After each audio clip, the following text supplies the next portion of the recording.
Now friends, we will see Battle of Plassey. So friends, you can see here the textbook page on your screen. So you can see here the paragraph of Battle of Plassey. Siraj-ud-Daulah was ruling over Bengal. Due to his impulsive nature, he had some opponents in his state. So friends, at that time Sirajuddaulah was ruler of Bengal, यानी कि सिराजुद्दौला उस वक्त बंगाल का वो king था.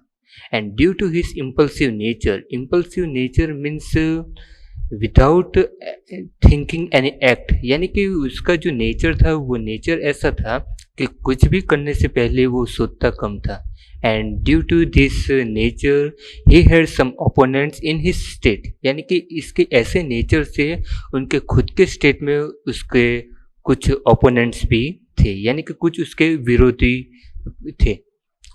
During this period the British East India company built a fortress around the trade center in Kolkata on pretext of security reasons without taking the permission of the Nawab.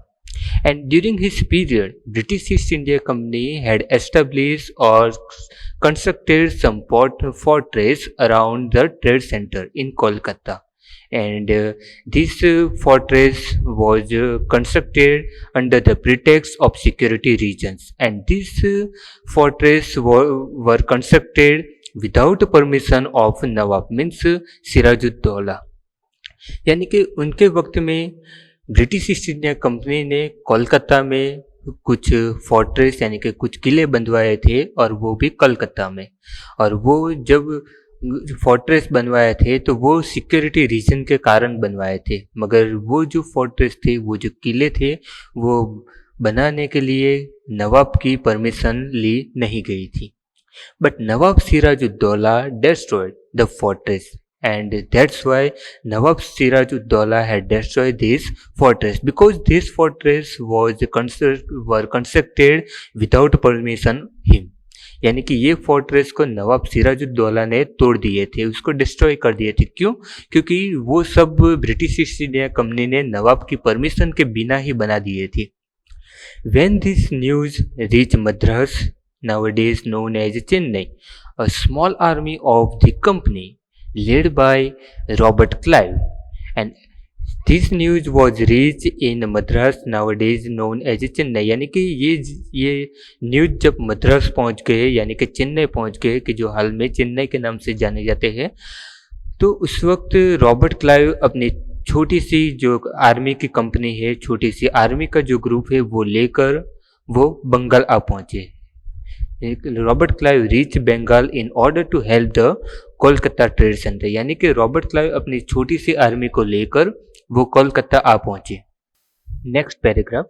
In spite of the army of the East India company being strong, they realized that it was not easy to defeat the Nawab's army. So Robert Clive and British East India Company had a strong army, but they had realized that in front of Nawab's army, his army was very weak. यानी कि जब Robert Clive अपनी army लेकर कोलकाता पहुंचे, तब उनको realise हुआ कि नवाब की आर्मी के सामने उनकी आर्मी बहुत ही वीक है, बहुत ही छोटी है, तो वो उनको हरा नहीं सकते. So Robert Clive resorted to ट्रीचरी.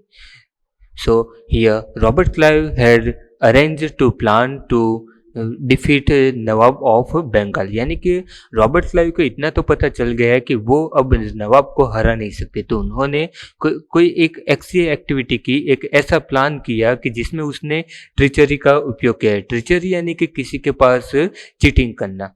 तो उसने ऐसा किया कि वो रॉबर्ट क्लाइव ने ऐसे प्लान रखा कि जिसके कारण रॉबर्ट सिराजुद्दौला को वो हरा सके. A conspiracy was planned in order to defeat the Nawab, in which the Nawab's commander-in-chief Mir Jafar and Seth Amirchan were coaxed to join. So, friend, make underline below this sentence because this is the most important sentence. So, in this conspiracy, there was a plan to defeat the Nawab. and in this plan, Nawab's commander-in-chief Mir Jafar and Seth Amirchand were coaxed by British government. यानी कि इस जो plan हुआ था वो plan में नवाब के जो कमांडर इन चीफ थे मीर जाफर और सेठ अमीरचंद दोनों को ब्रिटिश गवर्नमेंट ने यानी कि रॉबर्ट क्लाइव ने अपनी तरफ कर दिया था, यानी कि वो दोनों अब ब्रिटिश ईस्ट इंडिया को सपोर्ट करने लगे थे। On the pretext that the Nawab is unnecessarily harassing the people, a war was declared at a ground near a village named Plassey. So, on the pretext of Nawab's unnecessary harassing to the people, a war was declared nearby Plassey, which was a village.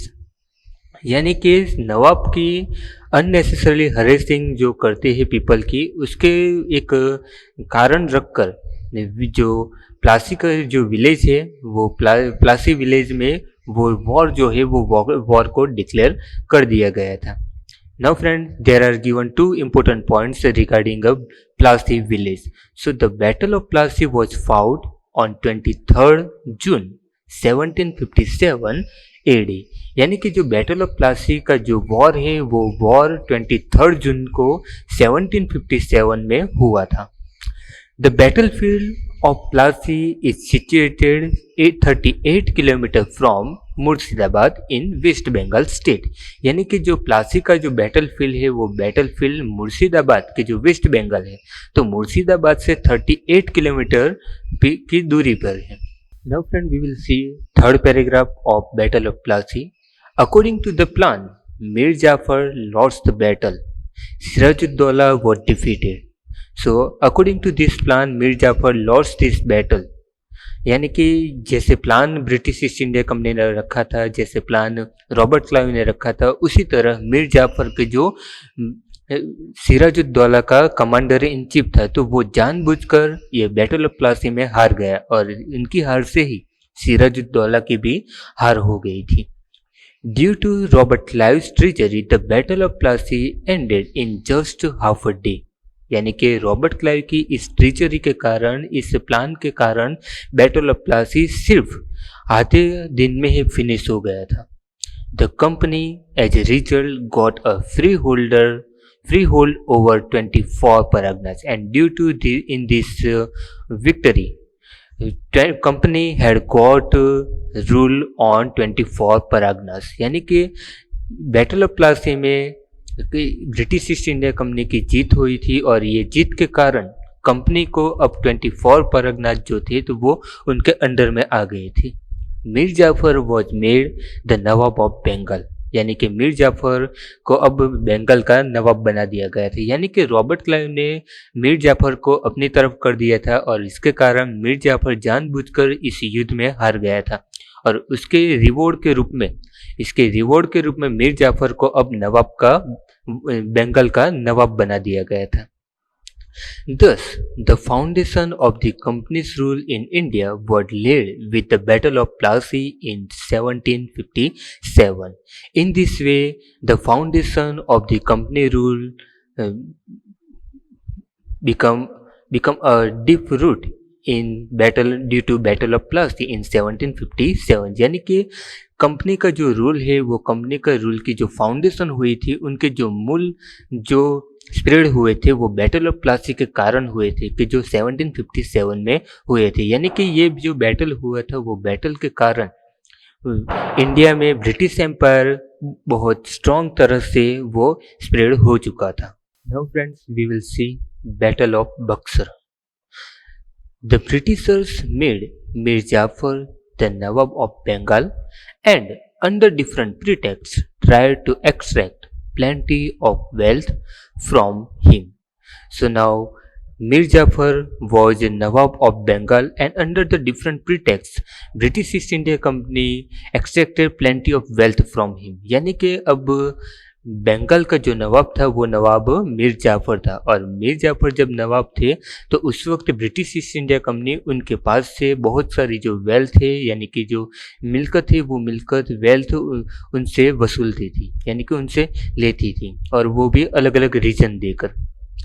Due to their greed to gain more powers, the East India Company managed to dethrone Mir Jafar and made Mir Qasim the Nawab of Bengal.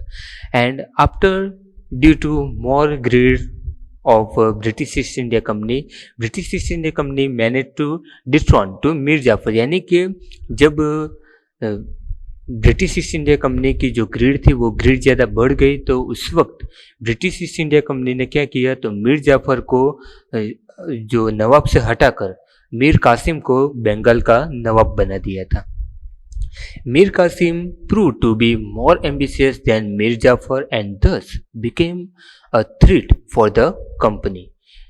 यानी कि मीर कासिम अब मीर जाफर से भी ज़्यादा ambitious था, तो उसके कारण अब मीर कासिम को हटाकर फिर से मीर जाफर को बंगाल का नवाब बना दिया। Mir Qasim took refuge with the Nawab of Awadh, यानी कि उस वक्त मीर कासिम ने नवाब ऑफ अवध यानी कि अवध के जो नवाब थे उनके पास रिफ्यूज यानी कि सहारा लिया। During this time the Mughal emperor Shah Alam had come to Awadh, यानी कि उसी वक्त मुगल एम्परर शाह आलम जो अवध के वो नवाब थे, तो वो अवध आए थे। सो all three of them decided to join hands and fight the company unitedly and thus declare a war. यानी कि इस तरह से ये तीनों ने हाथ मिलाकर कंपनी के रूल के सामने एक लड़ाई यानी कि जंग छेड़ना शुरू कर दिया था, यानी कि उन्होंने अब कंपनी रूल के अगेंस्ट में एक वॉर डिक्लेयर कर दिया था। Now second paragraph, at Buxar the East India company fought against the united army on 22nd October 1764, in which the United Army lost, and the Battle of Buxar was fought on 22nd October 1764, and this Battle of Buxar was fought between British East India Company and United Army, and in this war United Army this war, यानी कि ये जो battle of Buxar जो हुआ था, तो battle of Buxar British East India company और United army के बीच में हुआ था, और इस वॉर में यूनाइटेड आर्मी की हार हुई थी। Thus the company got the Diwani rights, means right to collect revenue to Bengal, Bihar and Orissa, and after the victory of in the battle of Buxar, company got some Diwani rights, means right of collect to revenue in Bengal, Bihar and Orissa, यानी कि ये battle of Buxar में company की जीत हुई थी, और जीत के कारण कंपनी को अब दीवानी राइट्स जो थी, यानी कि जो रेवेन्यू कलेक्ट करने की जो अथॉरिटी थी वो अथॉरिटी अब मिल गई थी, और वो भी कौन से स्टेट में, तो बंगाल, बिहार एंड उड़ीसा स्टेट में। Now friends we will see next topic, expansion of the company rule. The English government passed a regulating act in 1773 AD. So friend, make bracket under this sentence. This is the most important sentence for MCQ as well as 1 mark question. यानी कि British government ने, English government ने regulating act पास किया था, और वो भी 1773 में, according to which the governor of Bengal was made the governor general, and all the trade and political activities of the company were brought under his direct control. That means according to this act, governor general of Bengal had given authorities of political activities as well as trade activities. यानी कि ये जो act बना हुआ था, तो ये act के मुताबिक गवर्नर जनरल की, जो बंगाल के गवर्नर जनरल होते थे, तो उनको सब तरह की अथॉरिटीज थी, वो अथॉरिटीज मिल गई थी, यानी कि सब कुछ पॉलिटिकल एक्टिविटीज, ट्रेडिंग एक्टिविटीज, सब कुछ उनके अंडर में अब आ गया था। The Mumbai Madras governor and his council were brought under him. So due to this act Mumbai and Madras governor and his council were brought under him, यानी कि ये जो एक्ट थे, तो ये एक्ट के मुताबिक अब मुंबई और मद्रास दोनों अब ये जो बंगाल के गवर्नर थे तो उनके अंडर में आ गए थे, यानी कि अब मुंबई और मद्रास का कंट्रोल भी ये बंगाल के गवर्नर के अंडर में आते थे। Thus Warren Hastings became the first Governor General of India. So, in this way, Warren Hastings became the first Governor General of India. So, friend, make bracket under this for this sentence because this is the most important sentence. Warren Hastings was the first governor general of India, यानी कि Warren Hasting जो थे तो वो India के first governor general थे. During his tenure the first Maratha war and the second Mysore war with Hyder Ali of Mysore was waged. So during his tenure, means during Warren Hastings' time or tenure, first Maratha war and second Mysore war were fought in this tenure. यानी कि Warren Hastings के समय में ही first Maratha war और second Mysore war हुआ था और उस वक्त जो मैसूर के जो किंग थे तो वो हैदर अली थे. The problems for the East India Company increased because it had to face both the powers simultaneously. So there was a big problem against the British East India Company. Why? Because both the powers were fought simultaneously in against British East India company. यानी कि British East India company के लिए एक बहुत ही बड़ा problem ये था कि दोनों मराठा वॉर और ये मैसूर वॉर दोनों, यानी कि दोनों जो स्टेट थे वो दोनों स्टेट एक साथ मिलकर ब्रिटिश ईस्ट इंडिया कंपनी को चैलेंज दे रहे थे और ये इस तरह से ब्रिटिश ईस्ट इंडिया कंपनी को एक बहुत ही बड़ा ये प्रॉब्लम होता था क्योंकि मराठा और मैसूर दोनों एक साथ मिलकर उनको फेस करते थे. Cornwallis took over as Governor General after Warren Hastings. That means after Warren Hastings, Lord Cornwallis became the Governor General of India. During the tenure of Cornwallis, the Third Mysore War took place with Tipu Sultan, famously known as the Tiger of Mysore. So during his tenure, means during Cornwallis period, the Third Mysore War was exposed against Tipu Sultan and Tipu Sultan at that time known as the Tiger of Mysore.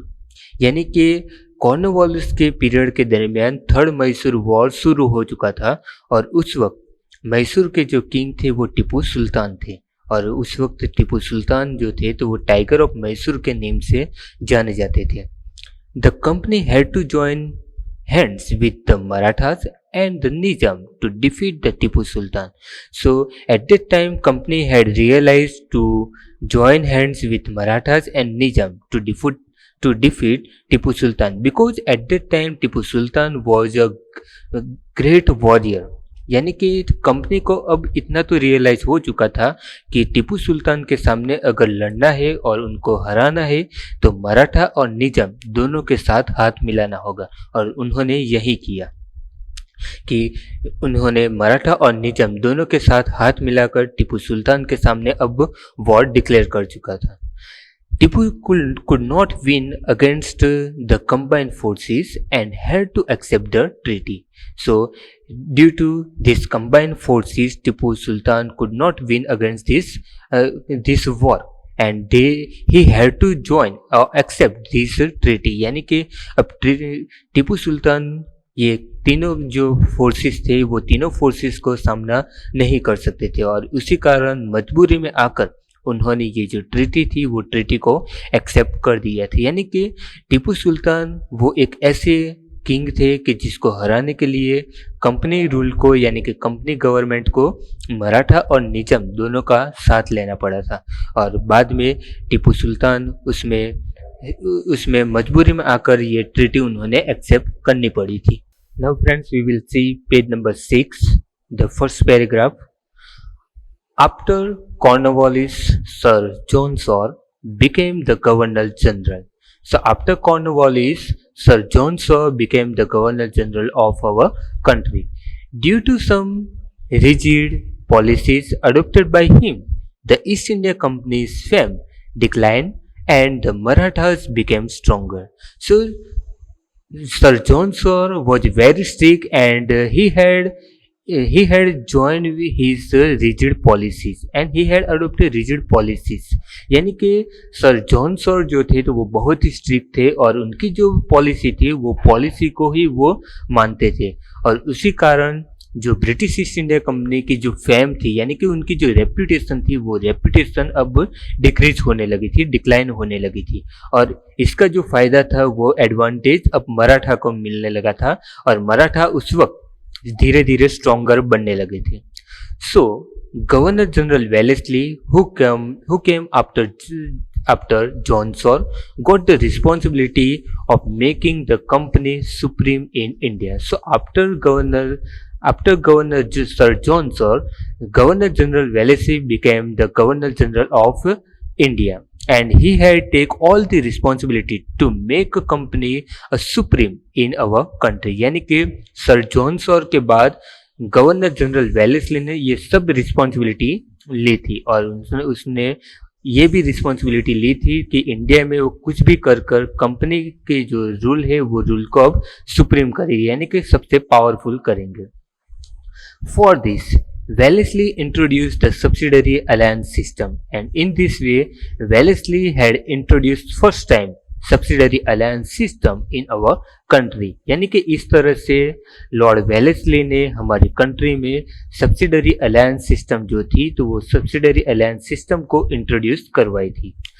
The conditions of the system and the states adopted under this are as follows. So here given some conditions which were followed by those states which adopted subsidiary alliance system. यानी कि यहाँ पे कुछ conditions दी गई है कि जो भी स्टेट सब्सिडरी अलायंस सिस्टम को अडोप्ट करता है तो उनको ये जो नीचे दी गई हुई जो कंडीशंस है वो कंडीशंस को फॉलो करना ही पड़ता था।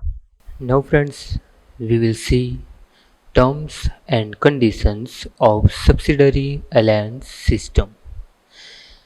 अब फ्रेंड, हम सब्सिडरी अलायंस सिस्टम में कौन कौन सी कंडीशंस रखी हुई थी तो वो सब टर्म्स एंड कंडीशंस हम देखेंगे। You can see in the yellow colour box terms and conditions of subsidiary alliance system. So there is given first condition, the army trained by the East India company government will be provided to the state that accept the system. That means those state who will accept this system, the army trained by East India Company particular state। यानी कि जो भी state ये subsidiary alliance system को accept करते हैं तो उस स्टेट की आर्मी को ब्रिटिश ईस्ट इंडिया कंपनी की गवर्नमेंट ट्रेनिंग देगी, यानी कि उनको ट्रेन करेगी।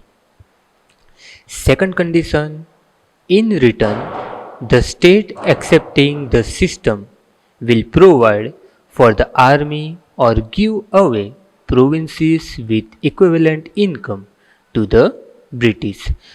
According to this condition, those state who accept this system, they have to allot a equivalent income of the British to the British government as well as the provinces। यानी कि जो भी state British East India Company की subsidiary alliance system को accept करते हैं तो उनको अपनी जो भी इनकम है वो इनकम में इक्विवेलेंट इनकम यानी कि समान इनकम जो है वो समान इनकम को ब्रिटिश गवर्नमेंट को देना होगा और साथ में कुछ प्रोविंसेस भी उनको देना पड़ेगा। Third condition, without the permission of the company, the state will not wage war or sign treaty with other states। According to this condition, without permission of the company, the state has not any type to declare any war and it cannot sign treaty with other states. यानी कि ये जो treaty है तो ये treaty के मुताबिक company के परमिशन के बिना कोई भी स्टेट वॉर को डिक्लेयर नहीं कर सकता और किसी और स्टेट के साथ वो किसी भी प्रकार की संधि या किसी भी प्रकार की ट्रीटी साइन नहीं कर सकते। यानी कि उनको कंपनी गवर्नमेंट की परमिशन इम्पोर्टेंट बना दी थी। Fourth condition, there will be one English representative in the state assembly. So according to this condition, there is a English representatives in particular state assembly. यानी कि ये जो कंडीशन है, ये condition के मुताबिक हर एक जो भी स्टेट ये सब्सिडरी अलायंस सिस्टम को अडॉप्ट करता है या एक्सेप्ट करता है, तो उस स्टेट की असेंबली में एक इंग्लिश रिप्रेजेंटेटिव को अपॉइंट करना ही होगा. Fifth condition, other foreigners not to be employed in the state. So according to this condition, there is a strictly prohibition to give employment to the foreigners. यानी कि ये जो कंडीशन है, ये कंडीशन के मुताबिक कोई भी स्टेट कि जिसने सब्सिडरी अलायंस सिस्टम को एक्सेप्ट किया है, तो वो स्टेट किसी और फॉरेनर्स को अपने यहाँ एम्प्लॉयमेंट यानी कि रोजगार या जॉब फॉरेनर्स को वो नहीं दे सकती. यानी कि सिर्फ और सिर्फ ये ब्रिटिश ईस्ट इंडिया कंपनी जो है, तो सिर्फ उनके ही पर्सन या उनके ही लोग वहाँ पे एम्प्लॉय बन सकते थे. Now friend, you can see the states name which have accepted the subsidiary alliance system. So you can see in the same table. So first one is given here: Nizam, Mysore, Awadh, Gaikwad, Scindia, Bhosle and Holkar. सो friend, ये ऐसे state थे कि जिन्होंने subsidiary alliance system को accept किया था. कि हमारी कंट्री में ये सब ऐसे स्टेट थे कि जिसने सब्सिडरी अलायंस सिस्टम को एक्सेप्ट किया था. Friend, you can see here the picture and from this picture we can see how subsidiary alliance system is like a sweet poison.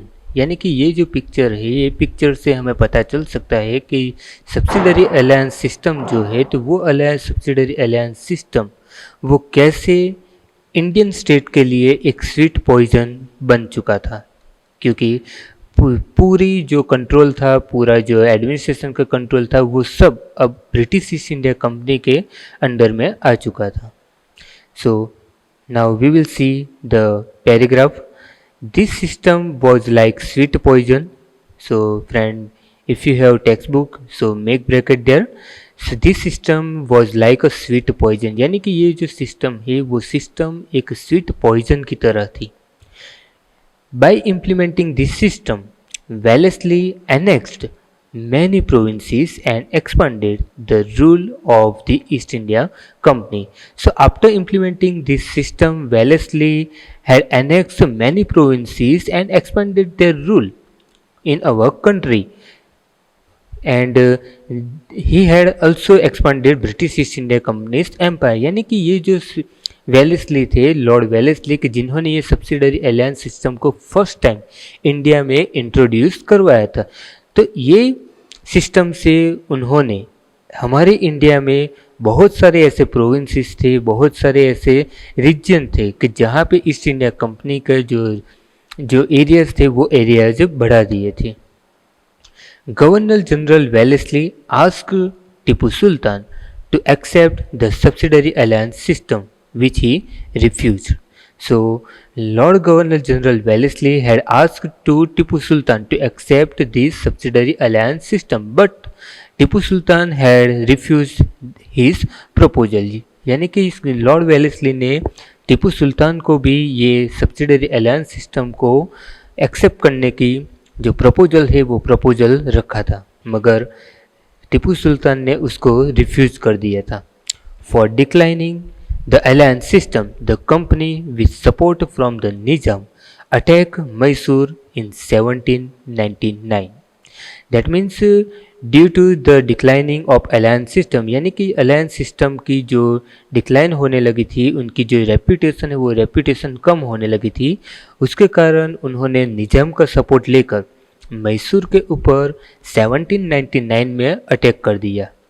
During this fourth Mysore war, Tipu lost his life while fighting against the British, and during this fourth Mysore war, Tipu Sultan had lost this battle and he had lost their life also. यानी कि ये fourth Mysore war में टीपू सुल्तान की हार हुई थी और उसी वॉर में ही उनकी उनकी डेथ भी हुई थी।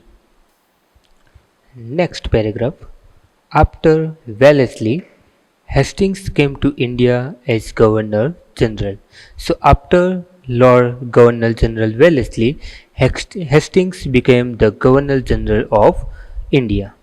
He waged a war with Nepal and made the Gurkhas to join the army. So he had declared the war with Nepal and he had made Gurkhas to join the British army, यानी कि उन्होंने नेपाल के साथ war veg किया था, यानी कि declare किया था, और बाद में जो गुरखास जो थे तो वो गुरखास को उन्होंने अपनी आर्मी में शामिल कर दिया था। Hastings fought a battle with the Pindaris and took control over them.